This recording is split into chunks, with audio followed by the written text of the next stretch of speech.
Hello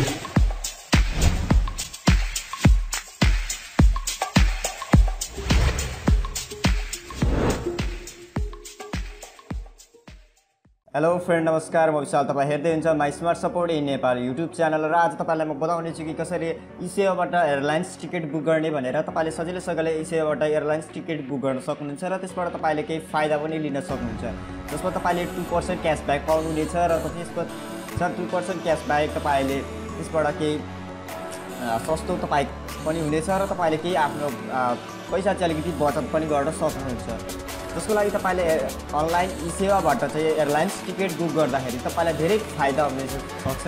तपाईँ यति गइरहनु पर्दैन, तपाईँ टिकट काउन्टरमा गएर टिकट बुक गरिरहनु पर्दैन, तपाईँले गइरहनु पर्दैन। तपाईँले आफ्नै घरबाट, आफ्नै मोबाइलबाट या कम्प्युटर ल्यापटपबाट तपाईँले चाहिँ ई सेवा अकाउन्टबाट चाहिँ तपाईँले चाहिँ एयरलाइन्स टिकट बुक गर्न सक्नुहुन्छ र सजिलो पनि छ र सस्तोमा पनि छ। तपाईँले एयरलाइन्स टिकट बुक गर्न सक्नुहुन्छ।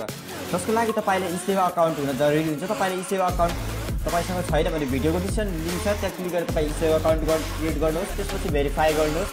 भेरिफाई गरिसके पछाडि तपाईँले त्यसमा तपाईँले के गर्न चाहनुहुन्छ, तपाईँ एनसिएल टपअप गर्न रिचार्ज हाल्न चाहनुहुन्छ, तपाईँ घरमै बसेर रिचार्ज गर्न सक्नुहुन्छ। इन्टरनेट बिल तिर्न चाहनुहुन्छ, तपाईँले घरमै बसेर इन्टरनेट बिल तिर्न सक्नुहुन्छ। सब कुछ तपाईँले चाहिँ घरमै बसेर गर्न सक्नुहुन्छ। र आज चाहिँ म तपाईँहरूलाई बताउने छु कि एयरलाइन्स टिकट कसरी बुक गर्ने घरमै बसेर ई सेवाको मद्दतले। जसमा तपाईँले आफ्नो अकाउन्ट रजिस्ट्रेसन गर्नुपर्ने हुन्छ र भेरिफाई गरिसकेको हुनुपर्ने हुन्छ। र जसमा तपाईँले आफ्नो mobile number and passport type गरेर लगइन गर्नुहोस्। मैले अलरेडी यहाँ देख्छु, तपाईँले हालिसकेको छु र म लगइनमा क्लिक गर्छु। त्यस पछाडि तपाईँले यति लगइन गरिसके पछाडि तपाईँलाई यहाँ देखाउँछ ई सेवाको ड्यासबोर्ड। तपाईँले यहाँ देख्न सक्नुहुन्छ। तपाईँले यहाँ देख्न सक्नुहुन्छ तपाईँले यहाँ पपुलर सर्भिस भनेको छ। जसमा पपुलर सर्भिसमा यहाँ देख्नुहुन्छ टपअप भाउचर होइन। तपाईँले पोस्टपेड प्रिपेडको रिचार्ज गर्न सक्नुहुन्छ, बिल तिर्न सक्नुहुन्छ, क्रेडिट कार्ड पेमेन्ट गर्न सक्नुहुन्छ, इलेक्ट्रिक बिल तिर्न सक्नुहुन्छ। हर चिज तपाईँले यसबाट चाहिँ पे गर्न सक्नुहुन्छ। र आज चाहिँ तपाईँलाई म बताउने छु एयरलाइन्स टिकट कसरी बुक गर्ने, त्यसबारेमा मात्र कुरा गर्नेछौँ। अरू भिडियो तपाईँहरूलाई म नेक्स्ट भिडियोमा बताउने छु। तपाईँले कसरी इन्टरनेट बिल तिर्ने, ब्याङ्क ट्रान्सफर कसरी गर्ने, सेन्ड मनी कसरी गर्ने, लोड फन्ड कसरी गर्ने, वेस्टर्न युनियनमा कसरी पैसा यो गर्ने, टपअप कसरी गर्ने, सबै कुरा तपाईँहरूलाई बताउने छु। तपाईँले यसमा टपअप यति मात्र नभएर तपाईँले टपअप रिचार्ज गर्न सक्नुहुन्छ। इन्टरटेनमेन्टहरू, डिस होम भयो, मुभी टिकट, बस ticket, school college, credit card payment, movie entertainment सबै तपाईँले यसबाट गर्न सक्नुहुन्छ। र तपाईँलाई यसमा अनलाइन सपिङ गर्न सक्नुहुन्छ, हर चिज गर्न सक्नुहुन्छ तपाईँले ई सेवाबाट। सो तपाईँले यति ई सेवा अकाउन्ट क्रिएट गर्नुभएको छैन, भिडियोको डिस्क्रिप्सन लिङ्क छ, त्यहाँ क्लिक गरेर ई सेवा अकाउन्ट क्रिएट गर्नुहोस्। त्यसपछि तपाईँले घरमै बसेर तपाईँले हर चिज गर्न सक्नुहुन्छ। तपाईँले गइरहनु पर्दैन, तपाईँको टाइम पनि बच्नेछ, तपाईँको पैसा पनि केही बचत हुनेछ। तपाईँले यसमा 2% चाहिँ क्यासब्याक दिनेछ र त्यसमा तपाईँले केही तपाईँले सस्तो पनि पाउनुहुनेछ। यसबाट तपाईँले बुकिङ गर्दा तपाईँले होटल बुक गर्न सक्नुहुन्छ। तपाईँले कसरी होटल बुक गर्ने, कसरी के गर्ने, सबै कुरा म तपाईँलाई नेक्स्ट भिडियोमा बनाउने छु, स्टेप बाई स्टेप बताउने छु। तपाईँ यो भिडियो लास्टसम्म हेर्नुहोला। र तपाईँले यदि हाम्रो YouTube channel my smart support in नेपाललाई सब्सक्राइब गर्नुभएको छैन, प्लिज भिडियोको डिस्क्रिप्सन लिङ्क छ, त्यहाँ क्लिक गरेर सब्सक्राइब गर्नु नभुल्नुहोला। र छेउमा बेल आइकन देखाउँछ, त्यहाँ क्लिक गरेर नभुल्नुहोस्। र अब जब हामी भिडियो सुरु गरौँ, र सबैभन्दा पहिला हामी एयरलाइन्स टिकट कसरी बुक गर्ने त्यस बारेमा आज कुराकानी गर्नेछौँ। सबैभन्दा पहिला यहाँ एयरलाइन्स भनेर दिन्छ हुन्छ, एयरलाइन्समा क्लिक गर्नुहोस्। एयरलाइन्समा क्लिक गरिसकेपछि तपाईँले बुक फ्लाइट टिकट भनेर जसमा देखाउने छ, तपाईँले त्यस पछाडि तल देख्न सक्नुहुन्छ एक कुरो मात्र हुनेछ। र तपाईँले 2A भनेको चाहिँ गएर फेरि आउनेलाई चाहिँ 2A भनिन्छ। जसमा तपाईँले चाहिँ अब 1 वे सिलेक्ट गर्न चाहनुहुन्छ, तपाईँ जान मात्र चाहनुहुन्छ 1 वे सिलेक्ट गर्नुहोस्, र गएर आउन चाहनुहुन्छ भने तपाईँले 2A सिलेक्ट गर्नुहोस्। म यसमा 1 वे मात्र सिलेक्ट गर्नेछु।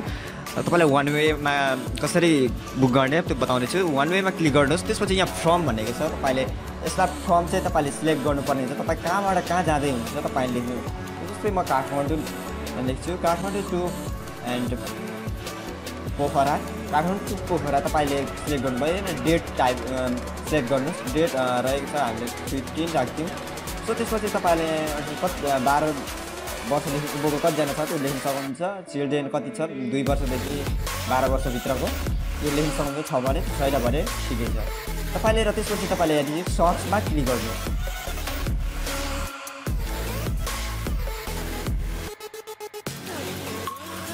सर्चमा क्लिक गरिसके पछाडि तपाईँले यहाँनिर अभाइलेबल फ्लाइट्स भन्छ काठमाडौँ टु पोखरा जनवरी 15 वान ट्राभल 57 फ्लाइट फाउन्ड भनेको छ मोडिफाई सर्च भनेको छ सो यहाँनिर त एयरलाइन्स डिटेल यहाँ देख्छ यति एयरलाइन्स जो कुन एयरलाइन्स जान्छ तपाईँले यहाँ देख्न सक्नुहुन्छ सबै एयरलाइन्सको नामहरू यहाँ दिएको छ जब 5वटा होला सायद तपाईँले त्यस पछाडि तपाईँले यहाँनिर देख्न सक्नुहुन्छ 5वटा एयरलाइन्स छ कुनमा टिकट यति एयरलाइन्स नम्बर 1 हो यसमा यति एयरलाइन्समा जान चाहनुहुन्छ यति एयरलाइन्स क्लिक गर्नुहोस् एन्ड यसमा जान चाहनुहुन्छ यसमा जान चाहनुहुन्छ कुनमा जान चाहन्छ म यसको लागि एकछिनको लागि यति एयरलाइन्समा क्लिक गरिदिन्छु त्यस पछाडि तपाईँले यहाँनिर यति एयरलाइन्सको मात्र तपाईँलाई सो गराउँछ कति बजे कति मिनटमा कति मिनटमा जान्छ तपाईँले यहाँनिर डेट देख्न सक्नुहुन्छ सबै डेट देखाइरहेको छ जसमा यहाँनिर यति एयरलाइन्स 7:45 काठमाडौँ एन्ड पोखरा 8:10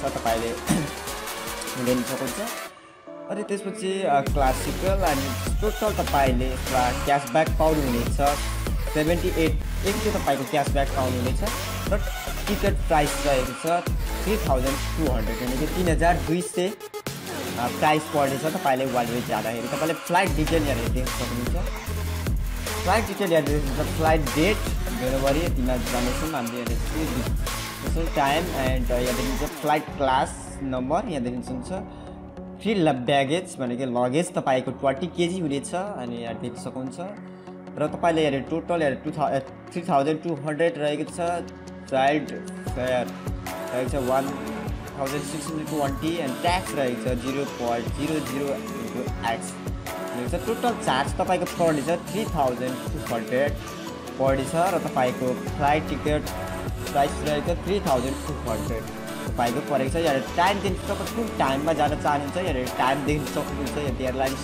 यति बजे अनि यति बजे यहाँ सबै टाइमहरू दिएको छ सबै टाइमहरू तपाईँले यहाँ देख्न सक्नुहुन्छ र यति तपाईँ यति एयरलाइन्सबाट बुक गर्न चाहनुहुँदैन तपाईँ यसमा एउटा बुक गर्न चाहनुहुन्छ यसमा सिलेक्ट गर्नुहोस् तपाईँले यसको सबै कुरा तपाईँलाई यहाँ देख्नुहुन्छ यसको चाहिँ प्राइस रहेको छ 4710 र तपाईँको क्यासब्याक पाउनुहुन्छ 200 यसबाट तपाईँले बुक गर्नुभयो भने 200 चाहिँ तपाईँले ब्याक फिर्ता पाउनुहुनेछ जसको लागि तपाईँले यसबाट बुक गर्नुभयो भने तपाईँले चाहिँ 3800 पर्नेछ र तपाईँले यसमा $62 रुपिस चाहिँ तपाईँले फिर्ता पाउनुहुन्छ 62 रुपिस तपाईँले फिर्ता पाउनुहुन्छ यसबाट बुकिङ गर्नुभयो भने तपाईँले गर्न सक्नुहुन्छ यसबाट कुनै टिप छैन सो यसबाट गर्नुभयो भने यसमा छैन यतिबाट 3वटाबाट तपाईँले गर्न चाहनुहुन्छ गर्न सक्नुहुन्छ तपाईँले सबैभन्दा सस्तो रहेछ यति एयरलाइन्सको रहेको छ 3200 तपाईँले यसरी गरेर बुकिङ गर्न सक्नुहुन्छ अनलाइनबाट तपाईँले आफ्नै घरबाट